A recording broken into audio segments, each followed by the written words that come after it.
Little fun shots right here. Oh look, oh hi, oh right there.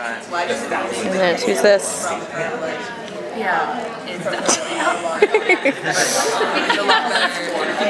It is called, it's to protect from glare, but you leave it on there during the not sun to protect the lens. Look at you. Oh, hi. Hello, everybody. Welcome to Lesson Famous. Thank you for choosing us in this morning of wonderful panels. It's a tough choice to have you here. My name is Nana. My channel is She's So Mickey. I'll be moderating today. I'll just go down the line real quick, give us a couple sentences about who you are, what your channel is, and then we'll I'm Emily. I make Blink Pop Shift, an educational channel about technology and culture. I'm Joe. I vlog at +2Joe, and I play video games on Team Hypercube.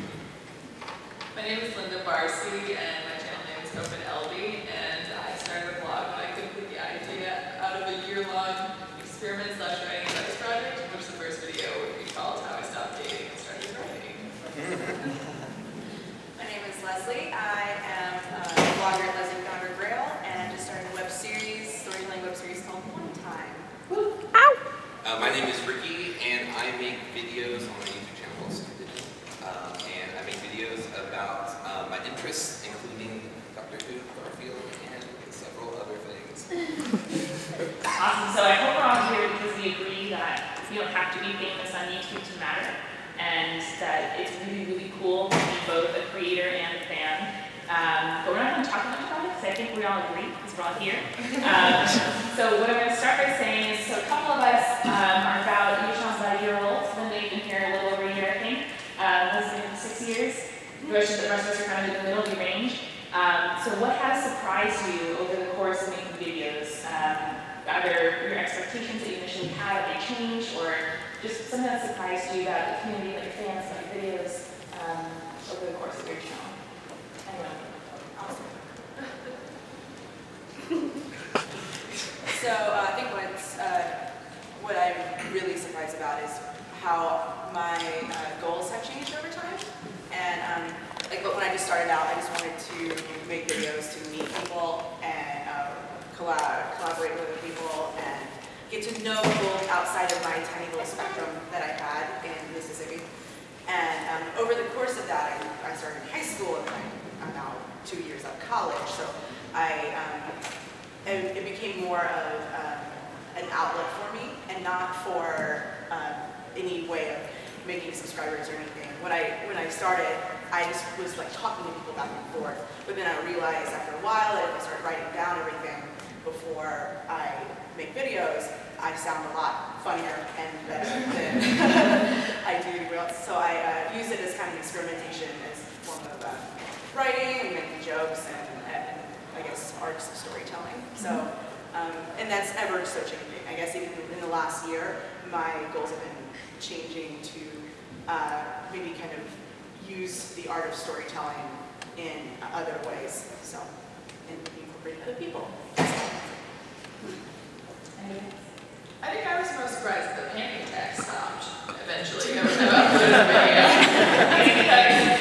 You all types of people. Like, I don't know, like, I think the difference about meeting people online is like, and why other people get confused when you make friends really fast is like, because they have to sort out through all this other stuff of like, real life, like, guards you put up, but like, I find what like glues this community together is authenticity, and you just like, I don't know, so many times I've thought of this, like, I think this is one like Sesame Street quote or something, like they don't have a word for best friends who just met. Like, when I met this one person, I was like, this is weird, yeah. Like, that's, I don't know, I think what's most surprising is that, like, and I, like, had one barely trolly comment, and then I, like, called out, and I was like, I'm sorry. I've been surprised by the positivity as well. I think once people don't get the urge to tear someone down when they're not that much higher above them. So the just overwhelming positivity of kind of making videos at this level of the internet is so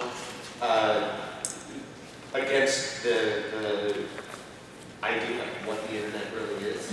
You know what I mean? When you get, up into the hundreds of thousands of subscribers and things like that, that's when people start just jumping on your videos because people will see their comment. But at this level, there's no point. It's really nice not to worry about getting trolled.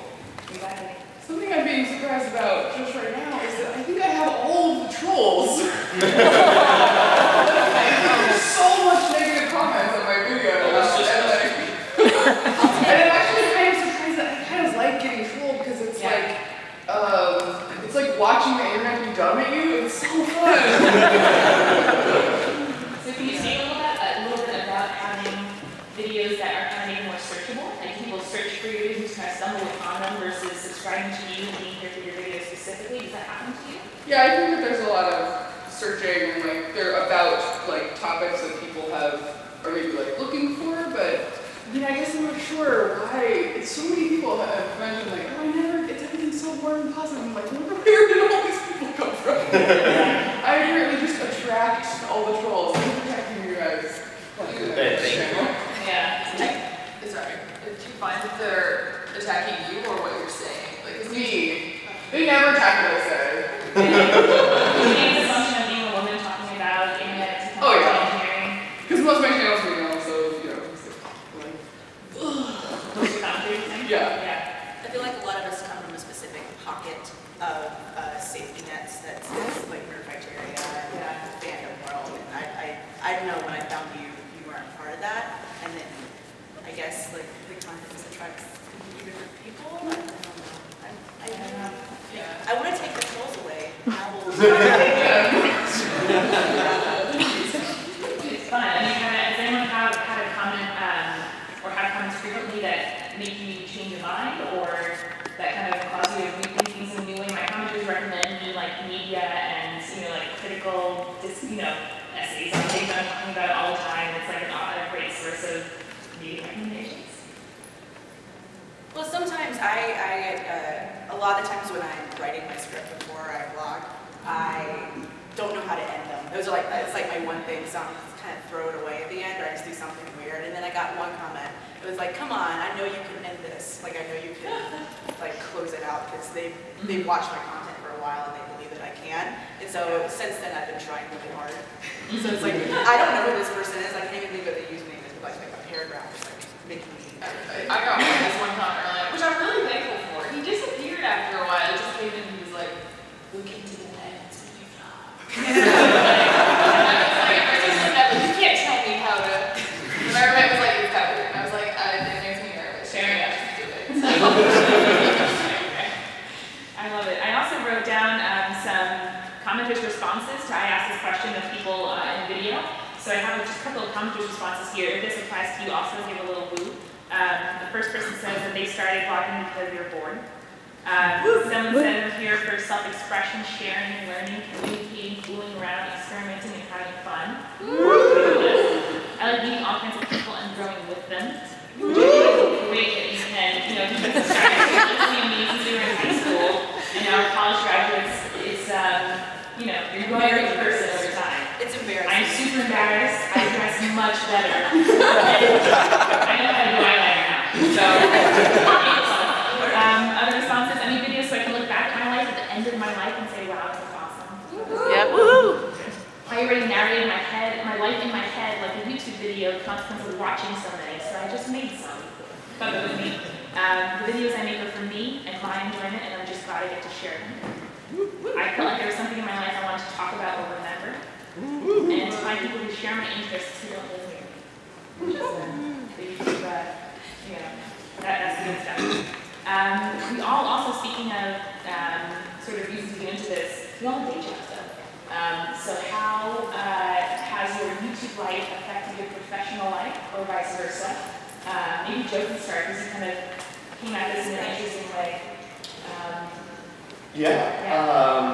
Well, I'm an editor at a game publishing company, but that's a fairly recent development. I started YouTubing when I was making music with my friends from college, and so we launched off of that, and I started writing and blogging, and then my girlfriend Christina told me, like, hey, maybe you should make these into videos. I think people would like them, and so I did, and that's kind of how I began in the YouTube, in the vlogging world. But I think my professional life, I've been kind of hoping and hoping to become a professional professional video maker on YouTube. But I think that it hasn't been so. I haven't felt like not being that guy, not being like grabbing a paycheck for being on YouTube, has been a failure in any way. It's really feels like just a constant growing. Sure. Does that make sense? It does, and maybe we can just kind of put that professional life question on pause, because I think a lot of us probably do have friends who are famous, so we do know people who do this professionally. And I have a hypothesis maybe that not relying on your videos for your income kind of frees you in a way. Like I have friends who, pay rent from YouTube, saying, I feel nervous about changing how my channel works, or I feel nervous about making new kinds of videos because people don't like it, then there's like a real tangible impact on life. So do you feel as if not relying on videos for income frees you in any way? For me, kind of, I was actually talking to my friend Akeem yesterday, and he said, we're the kind of creators who need a Bruce Wayne job in order to fulfill our Batman job, which perfect visual, I think, of how I approach YouTube. I actually got my job because my bosses found my video. I had a blogging series called It's Gonna Be a Thing, and they are like a marketing and advertising firm, and they wanted to run a campaign very similar to that for one of their clients, and then one of my friends said, oh my gosh, this guy makes videos. And then they're like, wait, he's here? And then they hired me. And it was great. But yeah, going back to your original question, I think that for me, not having to worry about the videos I make, being able to pay for my rent and everything, it's kind of freeing because I don't always feel like making a video, and I can imagine the pressure of kind of thing. I never want to rely. I don't care what you think about the videos that I'm making. I care about my peers, if my friends like it, yeah. But if it's a script thing and then views were down for some whatever reason, well, next time. And I think it took me a long time to get over that. I think it was in college. I was like, what's going on? Yeah, you want to see yourself grow. You want to see at least interest sustain. You don't want to drop in viewers every time. Yeah. That feels, somehow, I've decided to totally not care about that number though. Yeah. Because I've discovered, especially with being here, the people who come up to me who I don't know and say things that they did in the show, they're always the director of some YouTube show that I've never heard of. Right. So it's interesting that people who make cool things like what I make, and I'm fine with that. I don't need to be a big number person. Especially because I started because I was mad at Mike for not making the show that I wanted it to be. I found you guys on your channel and I was like, this should be more about technology. What are you doing? This is, and I was like, oh, I can do that. So yeah, and yeah, I did find my current Bruce Wayne job through YouTube, which was really great and through your time and that's been really awesome. But I also like having a video problem that's separate from my YouTube things. I can do it's like an intellectual hobby to make a YouTube channel, but I also can do other work that is hard and is separate. Yeah. The really great thing about being at this kind of sub-famous level of YouTube is that there aren't that many stakes, and I think that's what the question was really getting to. It's there's nothing holding you back from completely, excuse me, there's nothing holding you back from completely changing your channel, you know? If you want to start doing, you know, cat videos or whatever, like just change, because no one cares already. I'm so grateful for all of the people who do watch my videos, and that like they're fantastic, and I think a lot of us feel like we have the best comment section on YouTube, but I really mean it when I say like, I love your comments. But again, like, if I do something that alienates those viewers, screw them. You know? Do you have a sense that your viewers, I don't think for everybody, but at least for me, it feels like my viewers hear like me as a person, and anything I do is just like a thing that I personally do. You know, like maybe people are here for a recipe that I make every 6 months, or you know, a video on occasion. But I think at this level, it's often like, you know, you're here for like you as a person and to watch them grow. My audience that's come around recently has found me and stayed with me because I don't have that stake, and that they appreciate that I can go out and do whatever I would like to do. And because sometimes when you're going and you watch these bigger YouTubers and they feel like they have to like fit this certain mold, it's very awkward to watch. It makes me feel so bad for them, and like they feel like when I know that they want to experiment and do new things. So I've gotten like a lot of comments just be like, thank you for being that person to like not have to deal with a kind of formula that you feel like is the thing in your life. So I don't necessarily agree with that. yeah.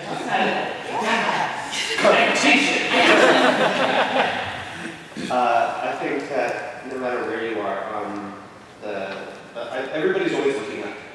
You know, no matter where you are on the hierarchy in YouTube, everybody is constantly talking about growth, about getting more views, you know, optimizing everything.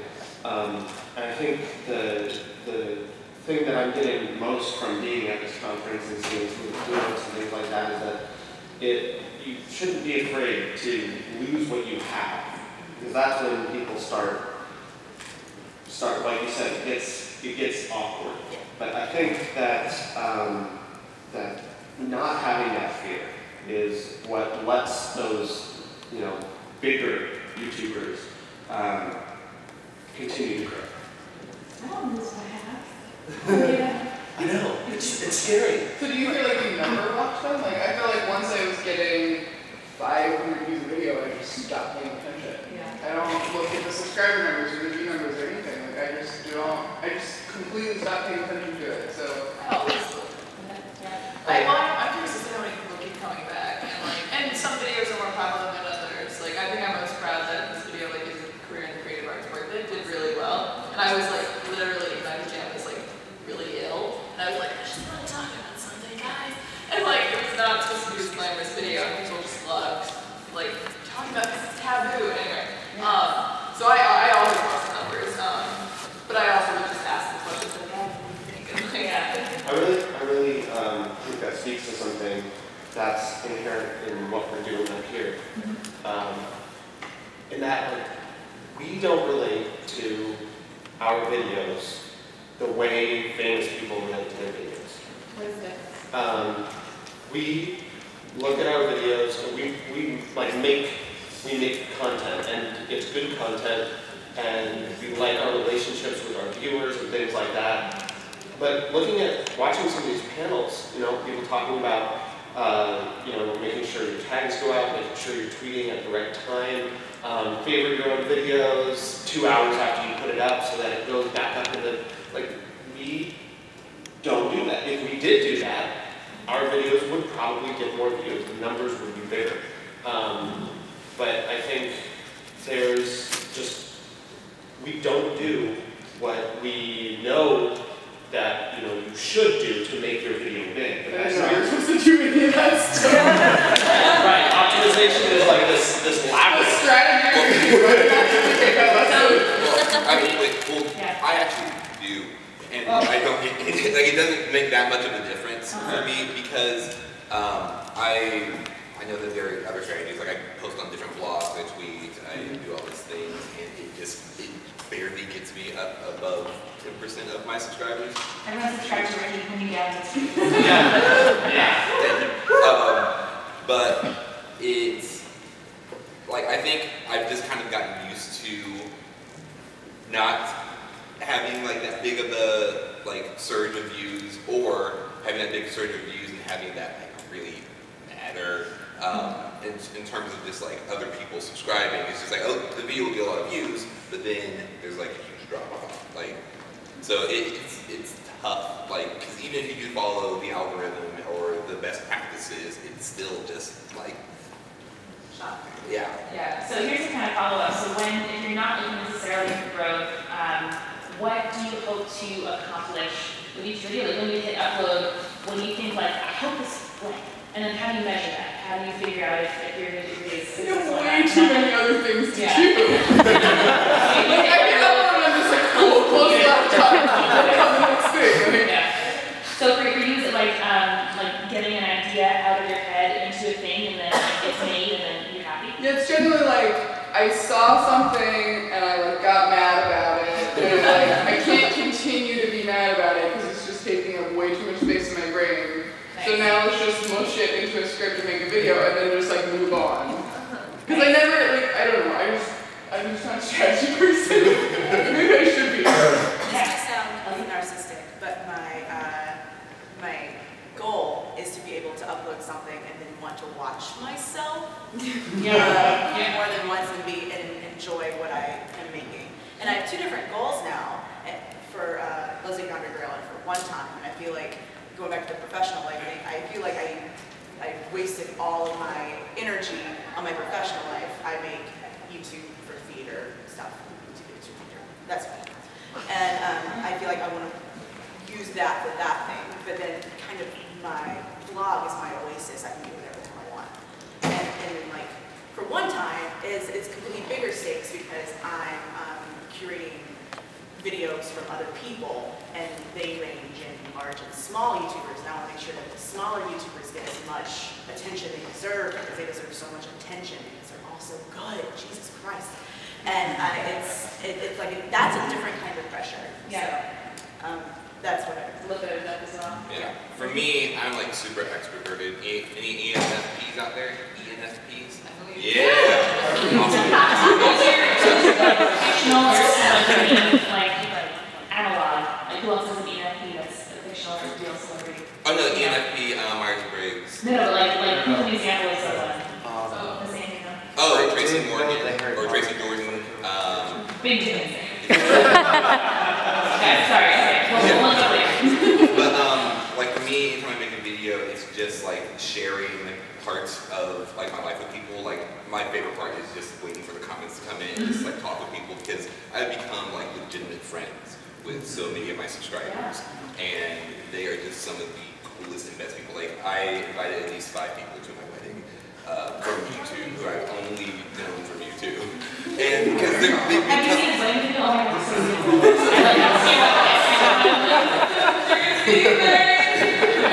How do you guys feel like you develop a relationship with your viewers? Because I feel like my whole connection to like the community is just Leslie. Just like the YouTube mom. I'm just like, I'm the YouTube mom umbrella. For me, for me, it's just been consistency. Like I'm just always commenting on people's stuff, and then people just reach out to me. Like I have a guy who's like, "Hey man, I really like your videos. Let's just keep in touch," and we just keep on tweeting back and forth. And then his friends were like, "Oh my gosh, Ricky, this guy loves you. Can you make a video for his birthday?" I'm just like, yes, of course I can make a video for his birthday. Because it's just like, these are people who just communicate back. And so for me, that's just what it's been. Like people who you talk back to, who continue the conversation back, and you just don't be like, "Oh my gosh, he made a comment." It just ends the conversation there. Like I always try to talk back to people. They're like, "Oh my gosh, this is such a great video." I'm like, "Oh, thanks. I was really nervous about uploading it, but I'm glad that you liked it," kind of thing. And again, when you're at that kind of like small scale level, if you're not getting chased by hordes of girls through the streets of Anaheim, you can afford to actually like, develop a relationship with some of your commenters who keep coming back again and again. There are a couple of people who are like first to comment on every Team Hypercube video. And so like I know these people, I recognize these people. For me, it's still like mostly a very one-way relationship because they're watching and but you know, we'll comment back and forth every once in a while, and if they came up to me at Vidcon, I'd definitely recognize them and be like, oh, hi. I love looking at someone's fashion being like, I've been here for 5 years! I love your videos, I love your comments! I think I've met so many people and I memorize their username. I'm like, I know you.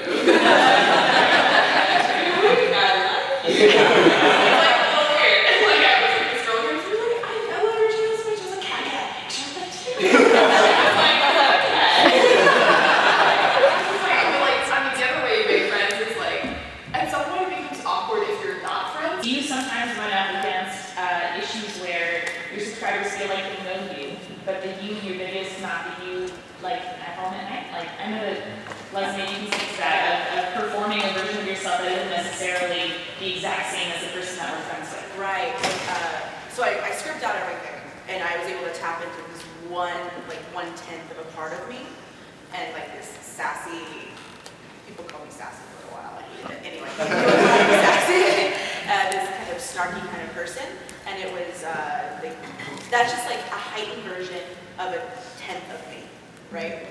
And so when I first started going to Vidcon, especially like last year, with the amount of people, I just felt like I had to be performing, because it is a bit of a performance, but it's to experiment with my own stuff. So you kind of have to compromise back and forth. So when I'm on Twitter and stuff, so that's how I usually make friendships. Is because in the comments it's like a response to my performance. So when people are talking to me on Twitter, it feels so much more aloof and casual. So yeah, because half the time like I really just I cry sometimes. I'm really shy in groups of people because people don't recognize that as a part of me. But like when there's a group of more than 3 people, I just don't talk for like 30 minutes and I listen to everyone. And sometimes I write down what you say. I'm sorry.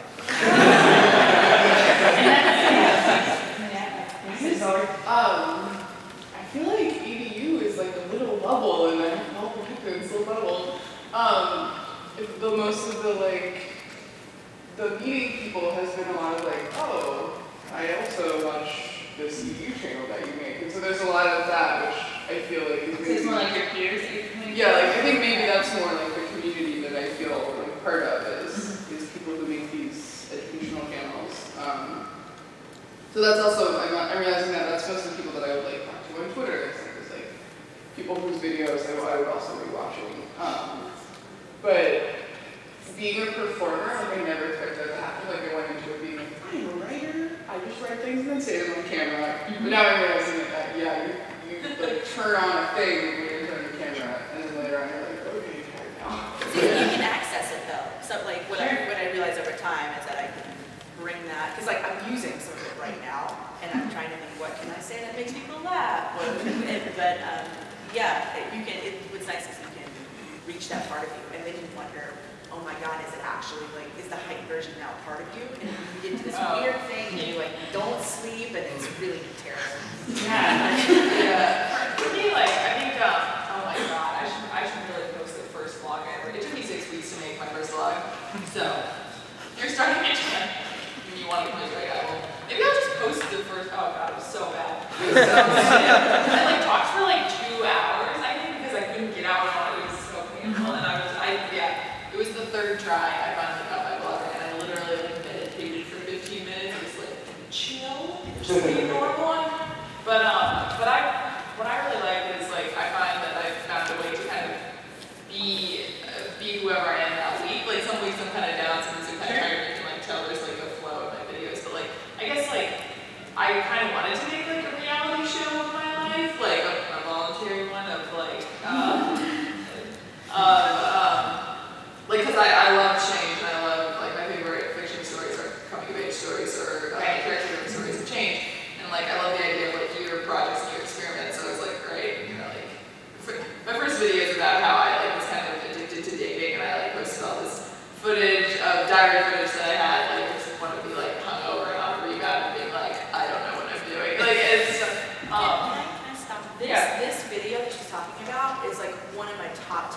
all the time. And like the last 6.5 years I've been on YouTube, I think what's so great is that she like, she vlogged her datingness, and like she didn't show it till later because it was kind of like retrospective. Yeah, like that. And like I was showing your comfortability with the camera and like the battle. You should just go watch it. Don't listen to me. Yeah, like, it's kind of hard to explain. Like I pictured my family, and I was like shaking. I was like, video. And how I stopped, and they were like, okay. But it like, I don't know, then watching me, I wanted to make it because I hadn't seen anything like it. And I mean, the thing is, like, realize I got hired off of this video, and like, I'm crying in this video. I cried, like, not very long. But yeah, I just show like the clips of like 2 years of my life where I was like finding out that like writing became my therapy. Writing was how I found out who I wanted to be, not just who other people wanted me to be. And so like, yeah, but like when you make yourself that vulnerable, and then like I was unemployed, so I was like, great, now I'm gonna find a job, and this like really visible part of me, vulnerable part of me is online. I didn't even have to interview for my current job. I was unemployed a year ago. I'm a professional writer, a staff editor at a homeless lifestyle site at a job I love. And my boss just called me and was like, yeah. I started out part-time just doing photo stuff, but like she just loved who I was. And she's like, how's the NaNoWriMo going? And I was like, she didn't tell me she watched the videos. And later I heard that, like, did you ever interview me? Like, it's kind of weird. And she was like, I just saw some of your vlogs, and I was like, I like her. And it was like, that was like, it just reminded me of the quote, like, the people who get the most respect are often people who care the least about it. And it was just like, people cannot help but kind of admire and kind of just like envy people who are like, I'm just gonna give up this worry about what other people think of me. So that's in one way how my vlog has changed my life. That's amazing. It's so brave to share that much of yourself. Like I feel like I'm very reserved. Like how much do you guys share of your personal vulnerability and lives on your channel? I feel like I have to wait 2 or 3 years before I can like tell like the big things. Like I have this nice dating story that I use as like a one offhand comment and a thing. But yeah, people who are like 110% of themselves in their videos, I think that's just like the best. That's the best sign of people I want to be friends with. You know, people who I can just say like I understand your personality, and I can tell like I can kind of see your soul a little bit in your videos. But yeah, I don't know. For me anyway, I never talk about any of the like events of my life because like my family watches my videos, people I dated watch my videos, and people I work with watch my videos. So for me, I talk about just like how the things make me feel. So I don't talk about the catalyst, but I say like I feel as if I can barely get out of bed because the milk is sitting on my chest. I'm so anxious about like next week. So brave. I really don't relate to videos. Like what I'm not going to talk about or things like that. I'll get an idea for a video and I'll say that would be a good video. But I don't. Like situations that you're in, that happen to you? Yeah. I guess you have rules. I guess I have rules that are like anything I wouldn't say about someone else. You know, like because I'll have friends and stuff, but and sometimes I'll anonymize them and say, yeah, my friend is doing this and he is such an idiot. But you don't go up and say like, oh, this person said this thing and what dirt, if you're using their name, things like that. But otherwise, it's mostly just, oh, this would be a good video. I'll make it into a video and I'll figure out a way to not be a total dick about it. Yeah, like for me, like last year, I made a video about like how to deal with change, and I don't talk about like what led to me like coming to that point, but I was like going through like a really rough friendship kind of shift and breakup, and it was really took a toll on me.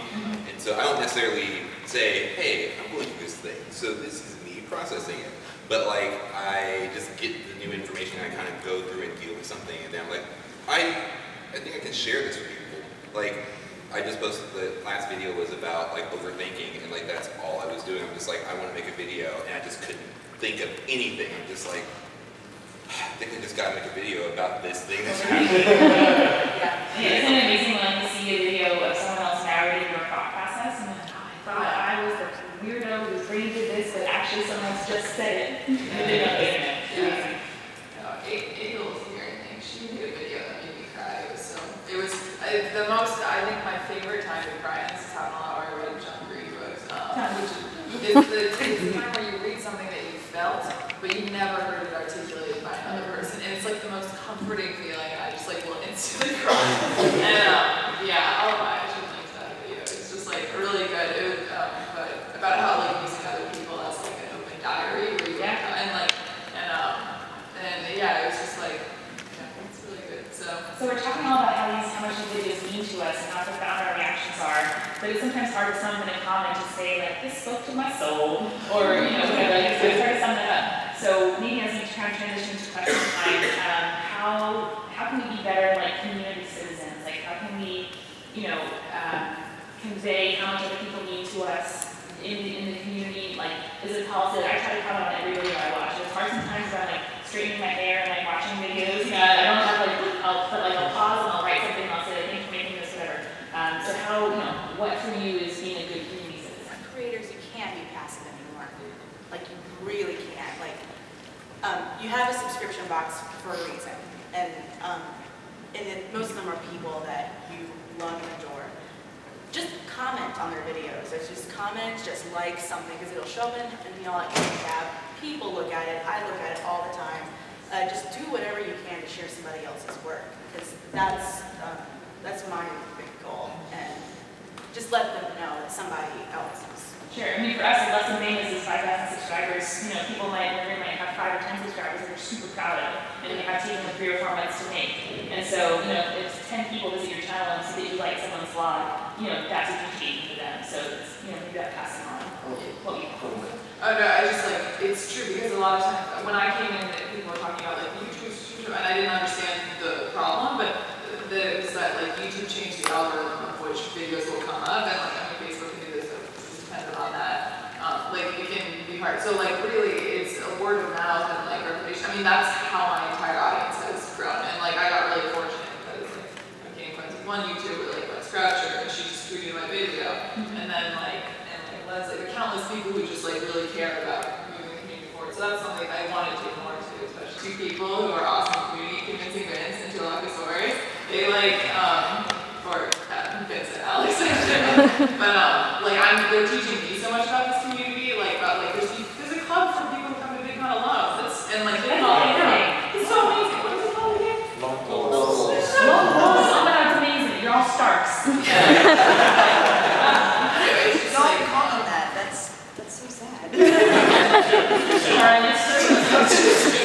And I feel like I really disagree with the concept of commenting on every video that you watch. Like, if you find someone whose videos that you really like I will always like promote them on Twitter or like share them on Tumblr and like get other people to watch their videos. But unless you use the comments as a mechanism inside of your videos, the comments to me are just YouTube pushing people through an embed link onto the website to get hit on the site in order to put an ad next to your video, or to push them to a video that is promoted next to your video. So I'm not interested in comments. I don't comment unless I know that the people who make the show use the comments inside of their own show. But I would much rather promote someone on Twitter or Tumblr. Yeah, I just feel like the comments have just been like so manipulated by YouTube that I have a very hard time like participating in that. Well, they have been manipulated by YouTube, absolutely. Unapologetically. I mean, they're just like, yes, this is how you get your video to succeed. Maybe just letting someone know, like, I see you, I appreciate you, and I watch you do what you do, and on whatever I need to. Yeah, I mean, I comment just to like, give a message to the person who made it. But I mean, like, I read every single comment I get, and I always love like. How do you interact with subscribers? Yeah, well, I think it's also important, just besides just commenting for the purpose of reaching the creator of the video, or just for you to acknowledge that you're there. It's also for you to like have another great conversation with other people. Mm-hmm. Like for me, like John, he did a video. I forget, he was on a train. It was just like all his thoughts, and it was about being in middle school, and I just. Like, it just really spoke to me. I just like wrote a short essay, and I found so many other people who had my same experience. And just like, this is awesome. Like that's like anytime people say, "Oh, YouTube community's dead," just like you're wrong. Like yes, YouTube does do things for the purpose of making money and for promoting business words and things like that. But like, people are so interesting and have such great things to offer, and like the YouTube comments for me is just like one of the best places to just get a variety opinion on things. Like I heard people like I'm having a conversation in Idea Channel's comment about like, oh yeah, why do you think superhero movies? That's the best place on the internet, Idea Channel. Yes, yes, it is. But and like people are arguing with me, I'm just like, oh, that's a fair point. Yeah. Like, I see where you're coming from, and like I thrive. Like that's my son. If I could sort of shameless self-plug on this topic before we move into questions. I did a two-part video with I did one video on Vidcon's channel, and another one on my own topic of photo. Great channel, by the way. Vidcon's kind of secret, but I love that channel. Yeah.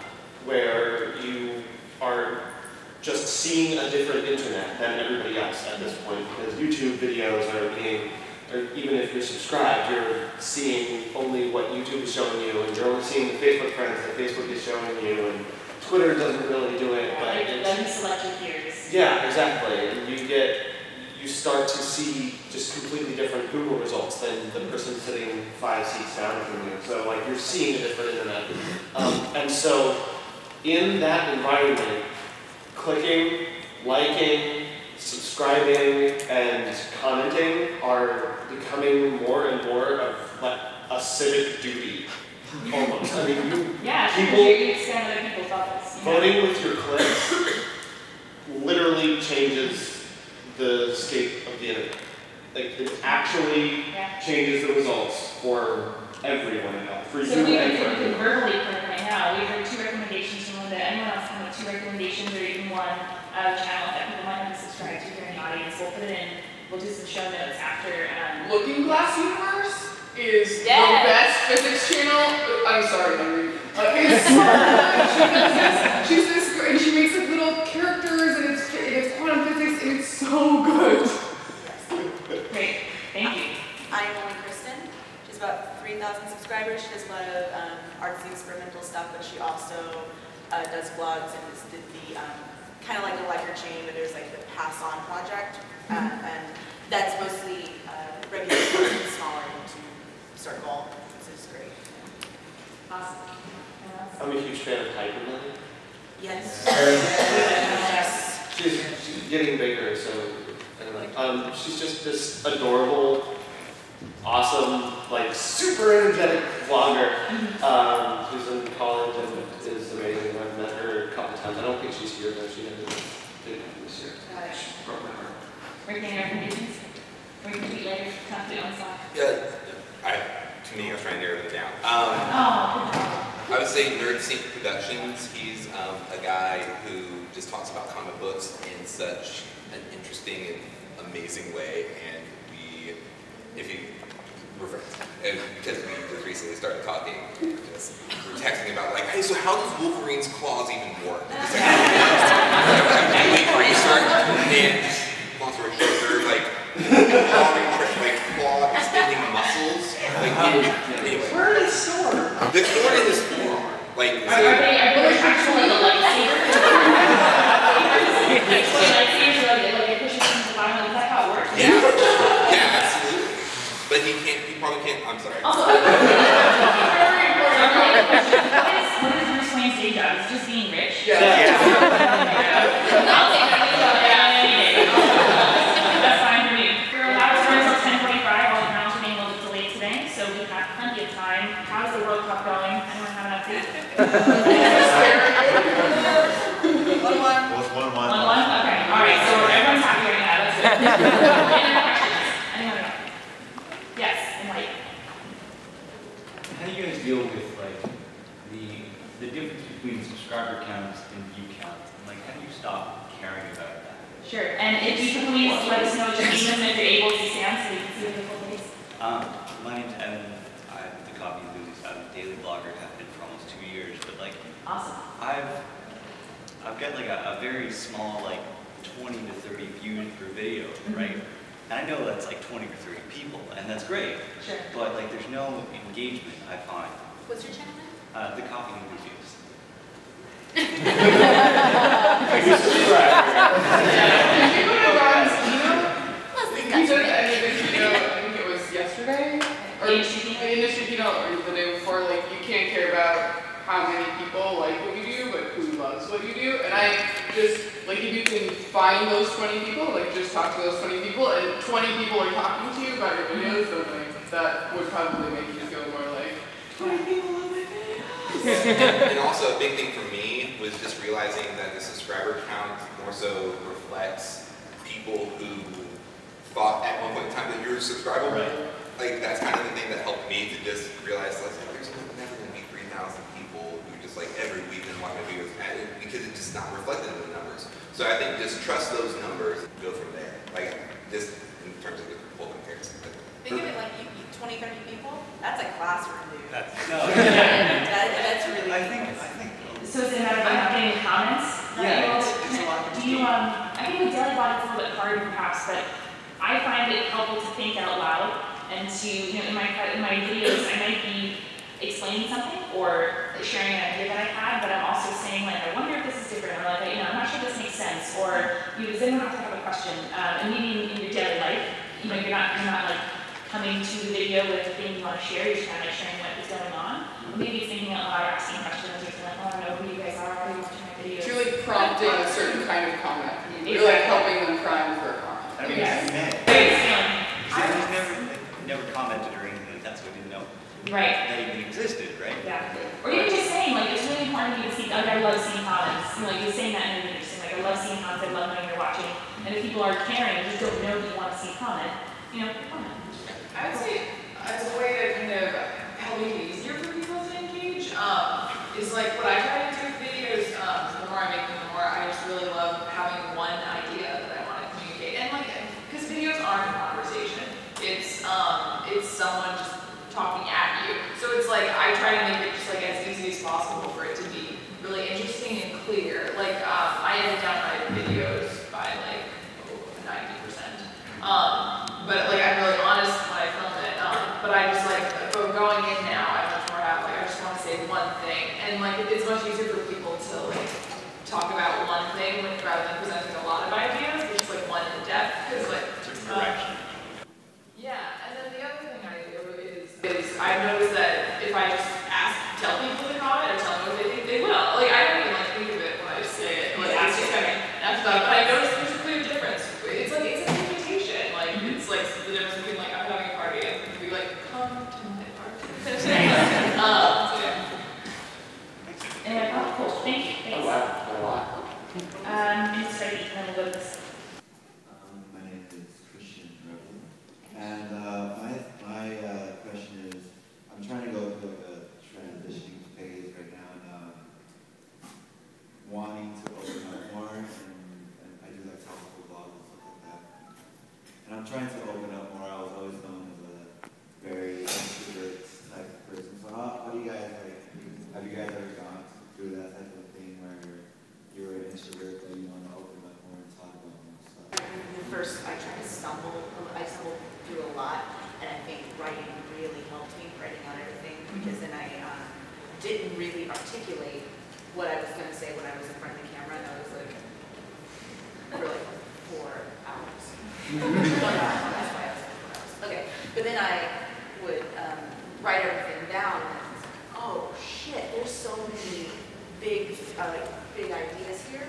So for me, I would recommend just writing. Yeah, you total control. You're not going to make mistakes. You're just writing. You know what you want to say, and you're saying it. What I find helps a lot, because I like to just like talk, but what I often do is I'll write out what I want to say, and then I will like write it down as if you're going to read every word, and then I'll have it in front of me and like maybe glance at each paragraph and just jog my memory of what's there. And I find that's my favorite balance of like having a clear idea of things I want to say, so that like I'm less nervous. It's easier for me to feel relaxed, and but then I also get that authenticity. I love in blogs where it's like feels very in the moment and spontaneous. Cool. And for Paula, definitely feel free to tweet at any of us and for everybody. Other questions? On this side. Yes. Hi. So And my question is about being found on YouTube by a professional employer and sharing so much about your personal life. For me, I do a lot of work in digital media, and I want to open up just a bit more on my own channel, but I'm afraid of future employers seeing something and being, you know, rubbed the wrong way, and then making a decision about employment based on that. So I'm wondering what you think about that. What do you want to talk about? I mean, maybe, like, I don't know, if you're being truly honest with yourself, or at least if I am, I'm not being professional all the time. So I feel like I'm presenting myself one way in an interview for someone who's going to hire me, and then maybe they'll go look at the video and think, oh, like, maybe I don't want to hire this guy, he's a lot different than he presented himself professionally. Well, you're making videos because you're awesome.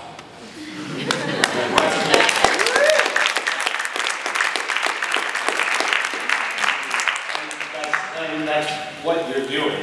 I put my channel on my resume. Yeah. I was like, hey, listen, I do great stuff. You should hire me because this is, and you can portray yourself as someone who's professional, but really people are going to be like, oh wow, this guy does this cool thing, and he knows things about video, which nobody does. It seems like if you use Twitter, you can see that you know social media. It's great. Like people are social media professionals, and like that's their job, and it's like skillful, and I don't know what they do. But if you're not, and maybe because you're in digital media, but like I hire people for a living, and even though you're working in a professional environment, you're still working with people.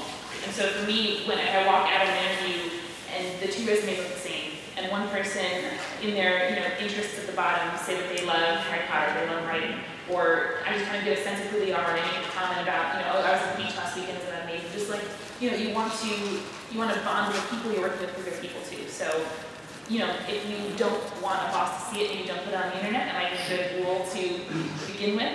But being yourself and being exuberant and being 110% of the person, doesn't matter what those percentages are made up of, just being, authentically yourself is something that not everyone can do.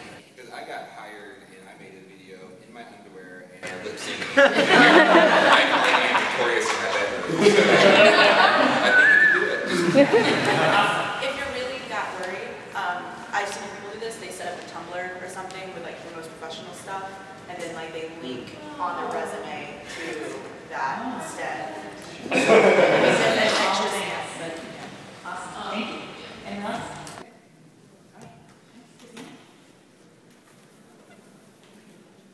So I'm Christina Warner. More and more I'm finding that YouTube is trying to lock us into only being on YouTube. Everything goes back to YouTube, nothing goes off of YouTube. And I think as creators that's a terrible idea. So I am curious if you guys do other things on other sites of the internet or a blog or a store, and how you integrate that into PC as well. They're trying to make that more and more difficult for us. I don't really. I mean, I'm on Tumblr, Twitter. I write the things and stuff, but a lot of my platform is just video. And when I'm working not vlog things, what I'm realizing more and more, I'm seeing a lot of people making their own players on their websites. And so I'm kind of an advocate for like trying to find through searchable results to finding people, especially with the work that I'm doing. Yeah, the advice that I heard a lot last year at Vidcon was, if YouTube disappeared tomorrow, many of us would have no way to be in contact with our subscribers. Because if, 60% of your subscribers follow you on Twitter, that's 40, those are the people who are probably most engaged. But a lot of people give the advice to tell us they have an email list. Sometimes you have these email addresses, like Philip DeFranco was kind of the first big YouTuber that I'm aware of who kind of push, his website, his app, and you're centered there, you're gonna go there, if the sub box is messed up, if you're doing whatever, go to the website. I don't have the energy or the time to kind of aggregate on a website, but I know lots of people who do that. They have their Tumblr feeding into there and their Twitter and their videos, and they do extras. That's something I like. I ran a kind of news and video show for about a year, and we always had people kind of push to the website so they could see the links that we're putting there. You can annotate, you can send people away to other websites as needed. I think it's also important to know who's on your team. So if YouTube went down tomorrow, it wouldn't just be me trying to find a new place to go. It would be me and everybody on the find a place to put all of that stuff. And so yeah, I do aggregate through Tumblr and like through Twitter, and like I have a website and all these things, and we are now trying to create a new virtual reality platform if you guys want to do that. But yeah, so I feel like if you know like the 15 people who we would want to be on a platform with, and you know that you could be like, okay guys, now we're all going to go do this together, I think that would be helpful. YouTube's not going way tomorrow. It does! Or if we all hate them suddenly, but... This challenge is kind of scary. Yeah. Anyone else? Sure. Hi, I'm Hussein. What I wanted to know is something that I've experienced multiple times, is that when you're used to very, very low counts, and then you get one of those really big spikes from an external factor, not something that you did, do you ever have an issue to where you're sort of paralyzed? You can't really like make another video. You don't really know, like, am I supposed to change direction now? Like, is this my big break that I have to like do something about? Or like? So those are in statistics. Those are called black swans, and the likelihood that a black swan will actually affect, like, you'll get another black swan immediately after. That's very, very low. So you can like. This is at least my opinion. If you take a spike like that as like your big break, like that's a terrible idea, because your skill in what you've been making is not just this one thing. Like you've been building up like a skill of like doing whatever you do on your channel, and you're not going to be able to make that formula into another thing. Like you can't make another PewDiePie. Like he has a thing that nobody can exactly copy and like get that same thing. So yeah, just be like, oh, interesting, that kind of thing happened. Like, where did the external factor come from? Like, and take it into account, but I wouldn't try and like, replicate that thing over and over and over again and expect to get the same return on investment. But the thing is seeing that negative pressure there. You know, some people like the one thing, awesome, but you know, you keep doing you, and if they like it to stick around and not, you know. You might get like a little higher plateau afterwards. Yeah. And I would say, don't be afraid to go in a new direction. What Again, are we gonna nothing against this, yeah, but what do you have to lose? Right. Honestly. Yeah. Because it really is your channel, and like, I mean, as much as like, oh my gosh, this is like the audience that watches this, like you also have to you have to make what you want to make. Like my most viewed video is also my most disliked video. Yeah. It was a thing about like Tom Haver foods, and we'll limit the responses to maybe 2 or 3 of us so we can get a few more questions in, but in the back. Thank you. Hi, I'm Jared Selleck. I'm president of the Student Fan Club, so wondering. And my question was, how do y'all go about promoting your videos? Because with so many voices out there on the internet, I kind of feel annoying when I've tweeted my video for like the 3rd time. And like I remember talking to Leslie when she was making her video of the conversation talking about stories. I commented on it and be like, hey, I'd love to be like a part of this thing you're doing. And like I probably rewrote that comment like 2 or 3 times. So like I don't want to sound like I want to The perfect 6 words, like. Yeah, I'm like, this is Leslie's thing with all of her friends. I don't want to. That's silly. Yeah. Everyone needs to do as a friend we haven't met yet. Yeah. Community we're in. But yeah, I was wondering how y'all go about promoting your videos without seeming, you know, like you're. I'm feeling that change right now because of one time and trying to, and I'm just like, oh my god, I've talked about one time in the last 6 tweets that I've done in like the last 3 days or something. Yeah, just promote Twitter, Tumblr. Yeah, that's great. I say like lean on your friends. If you know, the greatest part about this is meeting other people and meeting your friends and kind of, you know, doing the networking thing. I hate the business word. But, you know, ask your friends to, or, you know, hope that it's so good that your friends share it on their own. But if they don't, even if you really want to get out, you know, tweet at them specifically and say, you know, hey, do you mind sharing? Or like, who else would love this that I haven't reached yet? And kind of try to reach out that way. I don't even think of it as promoting. I think of it as just making it easier for the people who want to watch my videos to watch my videos.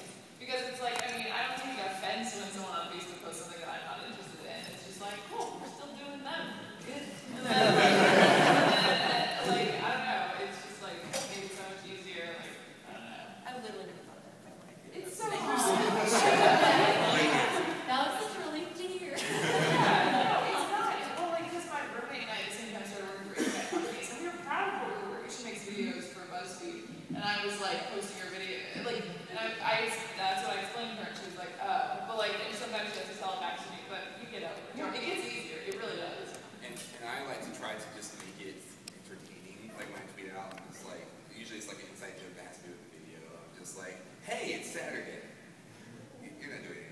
Cool. Let's get 2 more questions maybe before we get out of class. Okay, so that kind of touches on. Whoa. We're just getting Okay, I'm Vince.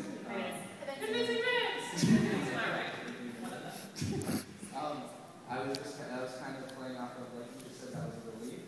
I think all of us we love. This is about community, and we enjoy making new friends so much, and that's the most rewarding part. But then, like Joe, you were talking about the person that you were referencing. Like, I'm probably gonna go look her up and subscribe to her, and like with that comes more fame, and then it becomes so overwhelming that you might not be able to like actually interact and read all the comments like Linda does. So like, how do you deal with worrying about? Do you ever worry about getting, I guess, too big that you can't? No. Why worry about that before it happens? And then if it does happen, you see the page from the blog brothers. Yeah, well, because what happens with, because I talked about that for years, and I eventually came up to the point of, like, once that does happen, you're going to have to find a new way to communicate with everyone, because, like, it might not look the same way that you're used to. Like, I can't comment on every comment, but you can still facilitate conversation elsewhere. I mean, that's why a lot of people, I see other YouTubers, they just don't even say comment. They say, talk to me on Twitter, or find me on Facebook. Like, that's where they direct the conversation elsewhere. So don't worry about that. It's going to look different, but you can still have that conversation. It's a good concept. Spend the anxiety on something else. Like that's energy that you could spend on something else. That it's being misused. Okay. Yeah. The way I think of it is like, I'll always remember those first 1,000 people. Yeah. I mean, like you. Yeah, being on the ground floor, that's the trick to having friends who then become famous. Like, Leslie finds people when they have 4 subscribers. And then they're featured by Blog Brothers 6 months later. It's really remarkable. Let's take another question before we wrap up. Hi, my name is Preston Renee. I'm part of PrestonRenee.com. Just local entity, loving video. I know that you said that some of you have actually gotten jobs and careers off of your YouTube videos, and you have promoted yourselves in that way.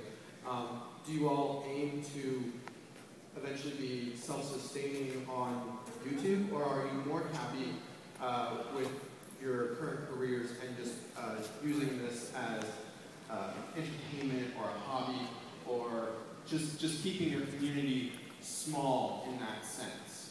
Cool. We have literally 1 minute, so let's get 20 seconds each. I do not want to be professional YouTubers. My blog, being sustainable with my blog is like the last thing I want to do. The last thing. Awesome, fun. Yeah, I just want to be a sustainable writer. Like, I work for a company right now, but I want to be a freelance writer. And I'll I work in finance, and I'm not allowed to talk about my work in videos, and if they find out that I make a joke about anything, I'll get fired. So like I want to have that barrier, and I love going to work, and I love coming home and spending time and energy talking about great things on the internet, and I want to be totally separate. I love what I do. I love making videos, and so yeah, if I didn't also have to have a day job, that's what I would do. Absolutely. Yeah, and I'm so sorry. 20 seconds. For me, I'm going to make videos regardless of if I make money from it or any kind of sustainable thing anyway. So like even because I already have YouTube. So like if it were to become a thing, great. But I'm good with having a back-end day job or a day job and to fund back-end. So.